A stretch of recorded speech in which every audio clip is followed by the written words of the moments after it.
بسم الله والحمد لله والصلاة والسلام على سيد الأنبياء والمرسلين وبعد. Allah subhanahu wa ta'ala has instilled within every insan, every human being, nafs. What a nafs is may be debated, but in simple terms, Allah subhanahu wa ta'ala tells us, فَأَلْهَمَهَا فُجُورَهَا وَتَقْوَاهَا قَدْ أَفْلَحَ مَنْ زَكَّاهَا وَقَدْ خَابَ مَنْ دَسَّاهَا. That Allah has given us a clean slate when we were born.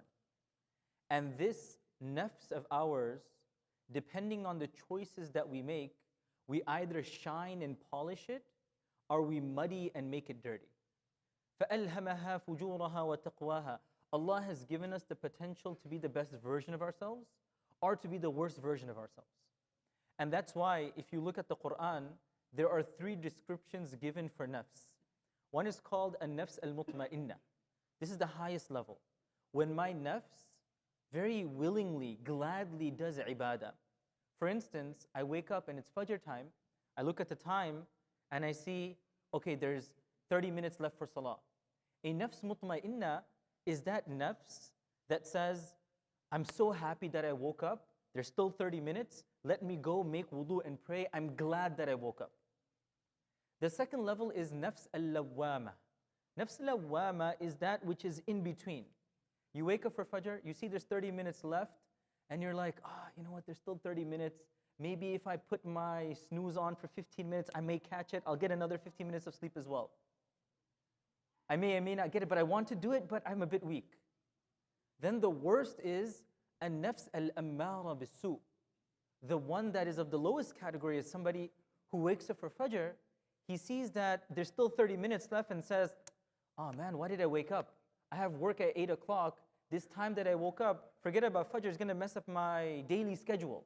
That's a nafs that's advocating wrong. And there's small tests that we can put ourselves through in the day to see which category we're in. If it's time for Jumu'ah and I'm at work, do I feel energized and driven to go to pray? If it's time to give zakah, do I feel stingy and miserly? If it's time for me to care for my family, my parents, my siblings, to contribute to a good cause, what is my heart telling me? And accordingly, I can tell whether I'm in the highest category, I'm in the middle tier, or worse, I'm somewhere that needs improvement. May Allah subhanahu wa ta'ala grant us nafs mutma'inna, that heart that always wants to do good and never hesitates or thinks twice. A good example of nafs mutma'inna is Abu Bakr radiallahu anh.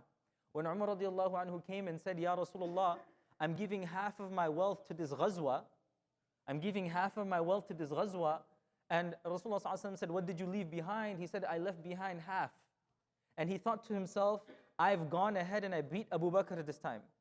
And then Umar was curious, so he's asking around, I gave half my wealth, 50%. What did Abu Bakr give? Maybe he gave 45, maybe he gave 40. I may have beaten him this time. And then thinking that Abu Bakr was going to come, Abu Bakr had come and gone. He got his receipt and he left. And he asked, what did he give? He said he gave everything. And he said, what did he leave back for Allah? What did he leave back for his family? He says, Allah and His Messenger. That's nafs mutma'inna. No hesitation. Khair, I'm giving everything, Allah will give it back to me. It doesn't mean that if you're not nafs mutma'inna, that somehow you're bad. No, we're all working, we're all on our journey. May Allah subhanahu wa ta'ala reward everybody. Ameen ya Rabbil Alameen. Jazakumullah khairan. Wassalamu alaikum wa rahmatullahi wa barakatuh.